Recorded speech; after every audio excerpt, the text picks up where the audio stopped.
Hi there and welcome to my channel. In today's video I'm going to be doing some more spring cleaning and decluttering. This March I've been really on one, getting the house sorted out and just trying to make it a much more minimalist, decluttered, all around tidier space. So if you've not seen my other videos in this series, I'll link them down below. I did a video where I cleaned the messiest room in my entire house. I totally decluttered my kitchen as well. I also decluttered my makeup and put it into a nice new acrylic organizer. So again, I can see exactly what I've got. It makes life that bit easier. Everything's more organized. So if you need a little bit more inspiration or motivation to get up and start your spring clean, then please do watch these videos. I really hope that they help you. I know that I watched a ton before I started mine and they just give me that little bit of a push to get started, and now I'm pretty much there. This next part is a declutter of my toddler's toys. Now, they are right behind me here. I'll show you in a little bit more detail in a second, but I've been noticing that he'll come over to his toys, he'll pick things up, put them back down again, not really know what he wants. And honestly, I think he's just feeling so overwhelmed with it. Now, it's not like he's got mountains and mountains of toys. He really hasn't. But there's some things in there that are so young for him, like real young baby toys that are still lashed in those boxes. There's things that he just doesn't play with. So what I plan to do in this video is to declutter his toy boxes. There's two big ones there. I just want to get rid of as much stuff as possible. I've decided to keep hold of his books, all of his books, I think, unless there's some really very babyish ones in there. But he loves books, so I don't want to be getting rid of any books, you know, if I really don't need to. I'm going to put everything that I'm decluttering into another box, which I've got over here. And basically, I'm just going to put a lid on that and then put it up in the loft. And if I need to get some stuff back down, it's really easy to get down. And it's there as well if I have another baby or any of my friends or family have more children. I don't want to just get rid of things when there's no need to, because everything is in really good condition. There's nothing there that just needs to be thrown out, I don't think anyway. Now, we have plans to build on our house. Hopefully we'll start that this summer. We've had quite a lot of issues with getting planning permission, but hopefully we're coming towards the end of those issues now, and fingers crossed we'll be able to start building work. As part of that building work, I really want to put a playroom, a nice big playroom for my little boy Theo to play in. We can put his toys in there. I want to get some nice bookshelves so that he can get books off the shelves himself, because I know that putting books into a box is not ideal, but that's what we've got at the moment, so I'm working with the situation as it stands now. So fingers crossed everything will start moving with our remodeling and with the extension. I'll do a whole other series about all of that because I know it's going to be huge. There's going to be lots of things going on and I don't want to miss a second. I want to take lots of before and after shots. And honestly, this decluttering has been fantastic because as we're gearing up for that building work, it just feels like, you know, it's good to clear the decks of a lot of stuff that just doesn't get used. So first of all, I'm just gonna run you through what the situation is as it stands right now, and then I'm gonna start my declutter. So let's just get right into it. Here are the toys that he has downstairs. It doesn't look like he has absolutely tons, which he really doesn't, but he doesn't know where to start when it comes to those two boxes. So I'm going to go through each one at a time. And I'm going to take out the stuff that he hasn't played with for absolutely ages. When he goes over to the box, he, for a start off, struggles to get things out of it because it's all piled on top of each other. So that's not really helpful. And he can't see what's down in the bottom bits of the boxes. I'm going to go through and try to sort out that issue. I'll start off taking the books out and we will go from there.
boxes. They're totally clear. I've given them a wipe out top because there was hair and fluff and all kinds of different stuff at the bottom of them. So they're nice and clean now. This is slightly organised. What I've got going on is the toys that he is playing with currently, I've put right here in front of me. I have put all of his books over this side, and to be honest, I think he will actually still read all of these, so I'm going to keep them all. I'm going to start off by putting his books back in one of these boxes. I'm going to start from the biggest first, so I think that'll be these, roughly anyway.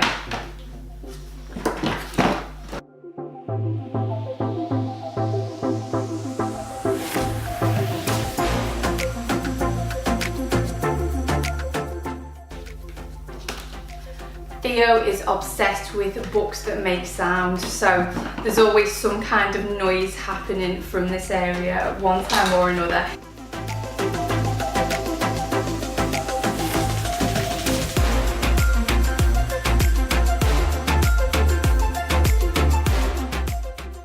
There we go. It's great because we can see exactly what we're looking for, and he can pick them out as well rather than piling them all on top of each other. I find that if you pile things on top of each other, obviously the baby's only going to reach for the things that are right on the top. He's probably not going to have a rummage right down to the bottom. But by putting them side by side like this, he's got a choice, and it's just so much easier to pick out a book. Right, now we're going to see how I get on putting these toys into this toy box. Hopefully they'll all fit in. I'm so undecided about whether or not to just put loose Lego into this box. I might actually get a separate container for this so that he knows to tidy it away and that goes in its own place. Because I think if I just go and put it straight into the toy box, it's all going to get lost amongst the other toys. So I'll keep this in the box for now.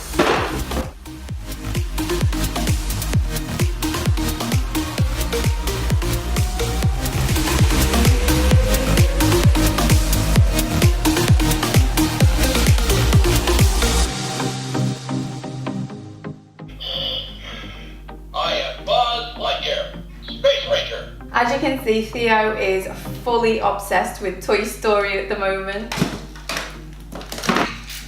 I'm going to keep this out because he might start developing an interest in this kind of thing. It's always good, it's a bit more educational than the rest of his toys.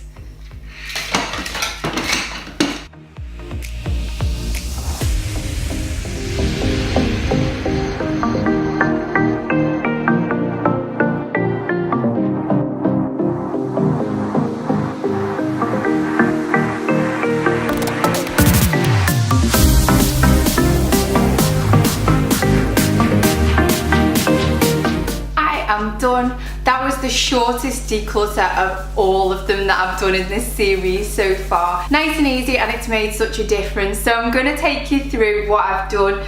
In this box, as I mentioned, are all of the things that he plays with on a regular basis.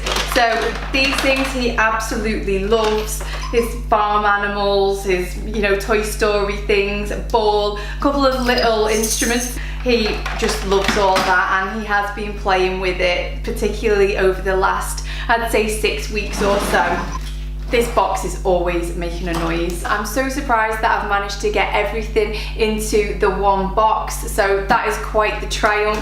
Moving on is his book box. I think as well, having the separation between a book box and his toy box, he then can start to learn that things have their own home. It helps me anyway, and I'm an adult, so for children it's nice when he starts to put things away. He does already help me putting things away, but he can see that everything has its own place. As I mentioned, I put all of the books on the side so you can see exactly what books are there, and picked out different ones for him to read. So difficult when you just pile them on top of each other and you end up just reading the top layer. This is his activities table. So as you can see, he's got a few different puzzles. This helps him with his colours by putting the little man in with the corresponding colour. This is literally just here because he's obsessed with aeroplanes, and this is the first thing that he looks for when he gets back home. So I'm going to leave that out in a really obvious place that he can find it. For these, I am going to look for separate storage. This bag's pretty good, so I might just keep these blocks in this bag. But for his Lego, I might see if I can get another box of some description. I think things will be so much easier when we've actually got the playroom. And finally, these are his bigger toys. Now, I know they're pretty big and it's difficult because, as I've mentioned, we haven't got that extra space just yet. But I'm going to keep them out anyway because he loves playing with them. This is his mini. We got it for him for his first birthday. As the weather's getting a bit better, we're going to take him outside in it. But for the winter, we've just kept it indoors so he can still enjoy it even though the weather's not great outside. This we got him for Christmas. It's a little woolly mammoth rocking horse, but he calls it his horsey. And I'm going to keep this out as well because he loves playing on that. Now, probably the most satisfying bit of this entire video is what we've actually decluttered. Look at all this. A lot of it's cuddly toys and rattles and things that he just doesn't play with anymore. I think he's probably outgrown them. There are a few bits in here that I might dig out and switch with a few of the bits that are in his existing toy box now. You know, when toys are starting to not get played with, I might switch it out for a couple of these things. But it's always here, as I mentioned, for if we need them again. So I would say that that's pretty good going, and actually it's really surprising that there was that much in those boxes. That brings me to the end of my spring cleaning series. I really hope that you've enjoyed it. If you've not seen my other videos, I'll have them linked in the description down below or on the cards above me. Do let me know how you're getting on with your own spring clean, if you've finished it or if you're just part way through it or you're just contemplating it maybe and thinking, I just need that little bit of a push to get started. Just let me know how you're getting on. Thank you so much for watching this video. If you've liked it, then please do give it a thumbs up and subscribe if you're new, and I'll see you in my next one. Bye.